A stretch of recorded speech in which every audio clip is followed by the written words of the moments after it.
तो हमने तो जो वादे नहीं भी किए थे हमने वो वादे भी पूरे करे। केजरीवाल जी की देन थी जो एमसीडी में उन्होंने बजट ही नहीं दिया।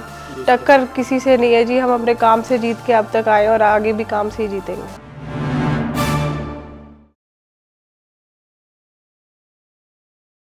नमस्कार, स्वागत है आप सभी का एनबीसी हिंदी पर। मैं हूं आपके साथ मयंक तिवारी। दिल्ली एमसीडी चुनाव बेहद नज़दीक है, ऐसे में हम सरिता विहार में मौजूद हैं और हमारे साथ बातचीत करने के लिए बीजेपी प्रत्याशी हैं यहाँ से नीतू मनीष चौधरी जी। इनसे हम बातचीत करके इनके बारे में जानेंगे, इनके क्षेत्र के बारे में जानेंगे। साथ ही साथ ये पुरजोर कोशिश रहेगी कि बीते 10 सालों की अगर बात की जाए तो लगातार ये यहीं से पार्षद हैं और इनके कामकाज के बारे में भी पूरी जानकारी ली जाएगी।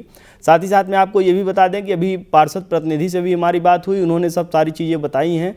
इसके अलावा भी हम सब सारी चीज़ें आप तक पहुंच सके बेहतर तरीके से, इस वजह से हमने प्रत्याशी से ही डायरेक्ट संपर्क करना उचित समझा। इनसे हम बातचीत करके तमाम चीज़ों को जानने की कोशिश करेंगे। मैम, आपका बहुत बहुत स्वागत है एनबीसी हिंदी पर। धन्यवाद। मैम, सबसे पहले जानना चाहेंगे कि लगातार 10 सालों से अगर देखा जाए तो आप यहाँ पर 2 बार जो है जनता के बीच में चुनकर आई हैं। लोगों का इतना स्नेह मिला है, इसे आप किस तरह से देखती हैं और फिर आगे क्या कुछ उम्मीदें हैं आपको कि इस बार के चुनाव में आपको कितना जो है लोगों से अपेक्षाएं हैं, किस तरह की लोगों से आपको उम्मीदें मिल रही हैं, किस तरह से लोगों का स्नेह मिल रहा है, डोर टू डोर आप कैंपेन कर रही होंगी, लोगों से मिल रही होंगी, जानना चाहेंगे। जी, मैं पहली बार 2012 में चुनकर आई थी जी।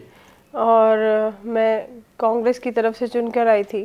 जी। पहली बार तो कोई आपके सामने आता है तो पार्षद का दावा करता है तो वो आपसे वादे करता है, और सभी पार्षद नहीं होते ऐसे, पर जो वादे पूरे कर ले वो दोबारा चुन के आ सकता है। जी। तो हमने तो जो वादे नहीं भी किए थे हमने वो वादे भी पूरे करे। हमने जो हमारे एजेंडा में पॉइंट्स थे उससे भी बियॉन्ड हमने काम किया है। इसीलिए 2017 में हमारे साथ जो कैंपेन कर रहे थे वो सीनियर मोस्ट सिटीजन थे और वो लोग हमारे साथ मिलकर हमारे लिए कैंपेन कर रहे थे। जी। तो 2012 के इलेक्शन की बात हो गई, 2017 में जनता ने फिर से आपको चुना। 2017 के चुनाव में क्या कुछ आपको कितनी जो है चुनौतियां महसूस हो रही थी कि किस तरह की चीज़ें हैं, किस तरह की कंडीशंस थी, इसके बावजूद भी आपने जो है चुनाव में फाइट किया और आपको जीत मिली? जी, 2017 में जैसे कि विपरीत लहर थी बिल्कुल, क्योंकि सरिता विहार जो एक बीजेपी का गढ़ माना जाता है। जी। फिर भी हम कांग्रेस के कुछ ही पार्षद थे जो जब जीत के आए थे और मैं कांग्रेस के पार्षद में सबसे ज़्यादा वोटों से जीत के आई थी। जी। और फिर हम मोदी जी की नीतियों से प्रभावित होकर हमने फिर अपना भारतीय जनता पार्टी को अपना परिवार बनाया और हमारा सौभाग्य है इनका संगठन और सब इतना मजबूत है कि एक अलग ही संगठन आप देखेंगे इसमें। मैम, साथ ही साथ में अगर बात की जाए तो 10 सालों के आपके कामकाज की एक छोटी सी उपलब्धियां जानना चाहेंगे कि कौन कौन से वो कामकाज प्रमुख रहे जिनके बारे में आपने जो है लोगों का बेहतर किया और लोग उसके ज़रिए आपसे जुड़े हुए हैं। आगामी चुनावों में यानी इस 2022 के चुनाव में आप फिर जो है उन्हीं मुद्दों को लेकर लोगों के पास जा रहे हैं जिससे आपको जनादेश मिल सके। देखिए, रोज़मर्रा के काम तो एमसीडी के होते ही हैं। जी।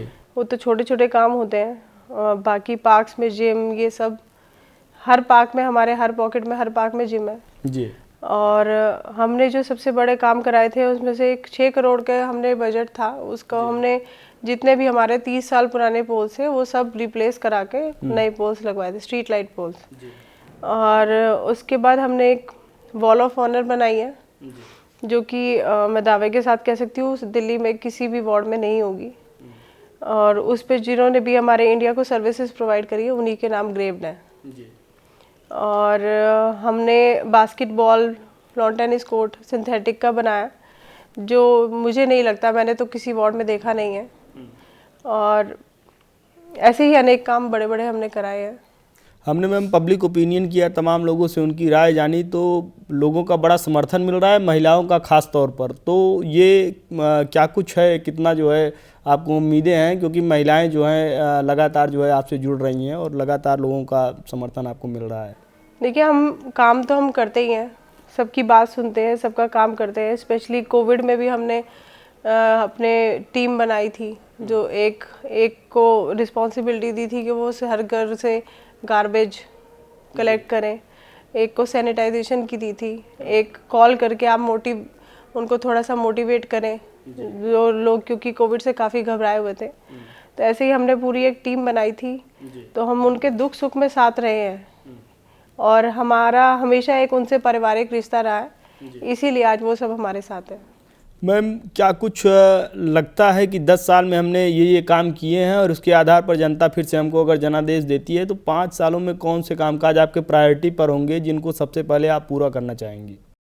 देखिए, मेन तो हमारा सड़कों की हालत काफ़ी ख़राब होती जा रही है, तो हमें क्योंकि कोविड की वजह से काफ़ी टाइम तो हमारा कुछ बजट वगैरह नहीं पॉसिबल हुआ और कुछ केजरीवाल जी की देन थी जो एमसीडी में उन्होंने बजट ही नहीं दिया, तो इस वजह से हमारे काम काफ़ी इस बार स्लो भी हुए।